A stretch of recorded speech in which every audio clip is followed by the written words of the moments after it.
வணக்கம். இன்னைக்கு கிளாஸ்ல நம்ம பார்க்க போற டாபிக் Z டிரான்ஸ்ஃபார்ம் ரெலவெண்டா ப்ராப்ளம்ஸ் எப்படி கொடுப்பாங்க அப்படின்னு நம்ம பார்த்துட்டு இருக்கோம். ஆல்ரெடி ப்ரீவியஸ் வீடியோல டெஃபினிஷன் அண்ட் ப்ராப்ளம் ஸ்டார்ட் பண்ணியிருந்தோம். கண்டிப்பா பார்த்துருந்துருப்பீங்க. அந்த வீடியோவில் ஏதாவது டவுட் இருந்ததுன்னா நீங்கள் கமெண்ட் பண்ணுங்க. அதை பார்த்துட்டு இந்த டாபிக் பாருங்க. ஏன்னா டெஃபினிஷன்ஸ் எல்லாமே நம்ம அதில் தான் டிஸ்கஸ் பண்ணியிருந்தோம். இன்னைக்கு நம்ம ப்ராப்ளம்ஸ் மட்டும் பார்க்கலாம். Prove that Z of n equal to Z by Z minus 1 power 2. இவ்வளோதான் கொஷின் கொடுத்துருக்காங்க. ஸோ Z ஆஃப் n மட்டும் தான் கொடுத்துருக்காங்க. ரைட் ஹேண்ட் சைட் நமக்கு ஒரு ரிசல்ட் கொடுத்துருக்காங்க. இந்த மாதிரி ப்ராப்ளம் வந்தால் கண்டிப்பாக சூஸ் பண்ணுங்கள், அட்டன் பண்ணுங்கள், மார்க்ஸ் ஸ்கோர் பண்ணுறது ஈஸியாக இருக்கும். ஏன்னா ப்ரூவ் தட் தான் கொடுத்துருக்காங்க. நம்ம இப்போ Z டிரான்ஸ்ஃபார்ம் ரிசல்ட்ஸ் தான் பார்த்துட்டு இருக்கோம். ஸோ Z டிரான்ஸ்ஃபார்ம்னா என்ன, அதில் எப்படிலாம் ஒர்க் அவுட் பண்ணணுங்கிறது நமக்கு தெரியும். அந்த ரிசல்ட் வைஸ் நம்ம ஒர்க் அவுட் பண்ணனா ரைட் ஹேண்ட் சைட் ஆன்சர் வருதான்னு செக் பண்ணால் போதும், நமக்கு ஃபுல் மார்க் கிடச்சிடும். இப்போ ட்ரை பண்ணலாமா? ஃபஸ்ட்டு நம்ம டெஃபினிஷனை எழுதிக்கலாம். நமக்கு என்னென்ன தெரியுமோ அதெல்லாம் ஃபஸ்ட்டு ஹைலைட் பண்ணிக்கலாம். Z டிரான்ஸ்ஃபார்ம் இந்த ஒரு வேர்டு வந்தாலே Z ஆஃப்னு கொடுத்து கொஷின் கொடுத்தாலே நீங்கள் இந்த டெஃபினிஷன் எழுதிடுங்க. Z transform definition f of Z of n equal to sigma n equal to 0 to infinity f of n into Z power minus n எழுதியாச்சு.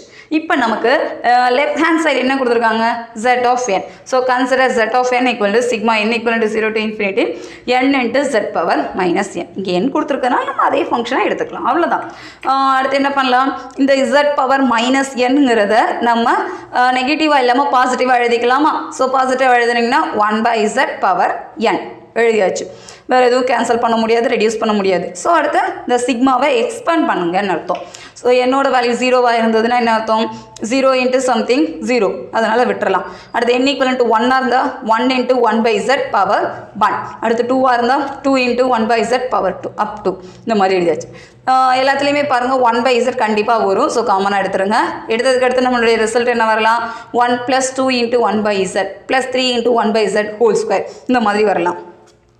இது எதுவும் கண்டிப்பாக ஷார்ட்கட்டில் தான் இருக்கும். ஏன்னா சேம் ரிசல்ட் தான் போகுது. 1 plus 2x plus 3x square இந்த மாதிரி இருந்ததுன்னா நம்மளுடைய ஃபார்முலா 2 3லாம் வரதுனால 1 minus x power minus 2. இந்த ஃபார்முலாஸ் எல்லாமே தனி ஷார்ட்ஸாக போட்டிருக்கோம். கண்டிப்பாக டிஸ்கிரிப்ஷனில் லிங்க் இருக்குது, பாருங்கள். அதை ஒரு தடவை பார்த்துட்டிங்கன்னா போதும். இந்த வீடியோஸ்லாம் எப்படி போட்டோம், இந்த ஃபார்முலாஸ்லாம் எந்த மாதிரிலாம் நம்ம தேவை, நமக்கு எந்தெந்த ப்ராப்ளம்ஸ்லாம் ஒர்க் அவுட் பண்ணுறதுக்கு என்னென்ன ஷார்ட்கட்ஸ் தேவையோ அதை நீங்கள் தெரிஞ்சுக்கலாம். எக்ஸ்பான்ஷன் பார்த்தீங்கன்னா 1 plus 2x plus 3x square இருந்ததுன்னா 1 minus x power minus 2. இப்போ எக்ஸாக இருந்ததுன்னா நம்ம எக்ஸ் போட்டோம். நமக்கு இருக்கிற ஃபங்க்ஷனில் 1 by z கொடுத்துருக்காங்க.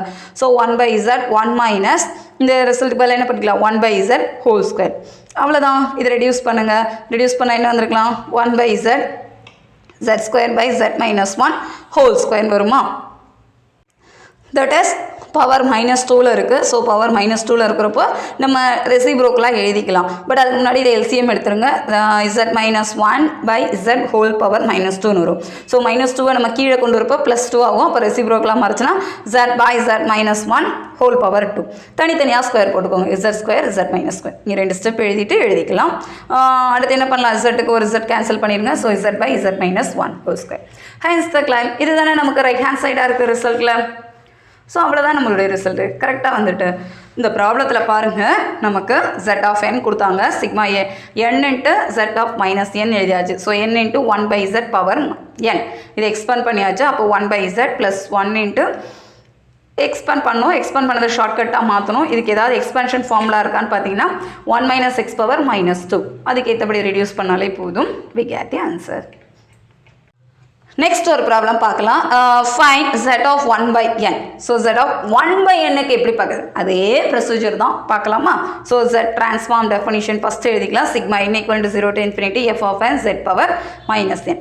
இப்போ நமக்கு ஃபங்க்ஷனாக இருக்கிறது 1 by n கோட் பண்ணிக்கலாமா? அப்போ sigma n equal to 0 to infinity 1 by n Z power minus n. அப்போ sigma n equal to 0 to infinity 1 by n 1 by Z power minus n. முதல்ல நம்ம ஒவ்வொரு ஸ்டெப்பாக எழுதலாம். எந்த ஃபங்க்ஷன் கொடுத்தாலும் நெகட்டிவாக இருக்கா முதல்ல அதை பாசிட்டிவாக மாற்றுங்க. மாற்றினதுக்கு அடுத்து எதுவும் ஷார்ட்கட் பண்ண முடியுமான்னு பாருங்கள். அப்படி இல்லைன்னா எக்ஸ்பேண்ட் பண்ணுங்கள். ஸோ எக்ஸ்பேண்ட் பண்ண என்ன வந்துக்கலாம்? என்னோட வேல்யூ 0. அப்போ 0 power 0னாலே இது ஃபுல்லாகவே நமக்கு 0 ஆகிடும். 0 ப்ளஸ் அடுத்து என்னோட வேல்யூ 1 போட்டிங்கன்னா என்ன வந்துருக்கலாம்? 1 by 1 1 by Z power 1. So that is our answer. 2 3 இதே மாதிரி எக்ஸ்பேண்ட் பண்ணலாம். ஸோ இப்படி இருந்ததுன்னா இதோட ஃபார்முலாவாக நம்ம என்ன எழுதிக்கலாம்னா minus log of 1 minus x. So எக்ஸுக்கு பதிலாக இங்கே என்ன எக்ஸ்பேண்ட் பண்ணுறோமோ அதை எழுதிக்கலாம் 1 by Z. அப்போ மைனஸ் லாக் இதை ரெடியூஸ் பண்ணிங்கன்னா என்ன வந்துருக்கலாம் z மைனஸ் 1/x. ஸோ இந்த ஸ்டெப்லேருந்து இந்த எக்ஸ்பேன்ஷன் எப்படி எழுதுறதுங்கிறது மட்டும்தான் நமக்கு கொஞ்சம் கன்ஃபியூஸ் ஆகும். அதுக்கு நம்ம இந்த எக்ஸ்பேன்ஷன் ஃபார்முலாஸ் தெரிஞ்சுக்கிட்டா போதும், ஈஸியாக இந்த இடத்துல சப்ஸ்டியூட் பண்ணிக்கலாம். ஸோ இதை ஒர்க் அவுட் பண்ணுங்கள். அப்போ minus lock z minus 1/z. இப்போ மைனஸ்னால் இதை முதல்ல நெகட்டிவாக ரெசிப்ரோக்கில் மாற்றினா இங்கே ஒரு மைனஸ் வரும், மைனஸும் மைனஸும் சேர்ந்த ப்ளஸ் ஆகிடும். அப்போ log of z/z minus 1. z of 1/n equal to log z/z minus 1. இந்த ரிசல்ட்ஸ்லாம் கண்டிப்பாக தெரிஞ்சிருந்துருக்கணும். ஏன்னா இதை பொறுத்து தான் நம்ம part C detail question work out பண்ணும்போது இதெல்லாம் அந்த இடத்துல சப்ஸ்டியூட் பண்ணுற மாதிரி இருக்கும். 1/nோட z ட்ரான்ஸ்ஃபார்ம் வேல்யூன்னு பார்த்தீங்கன்னா log of z/z minus 1.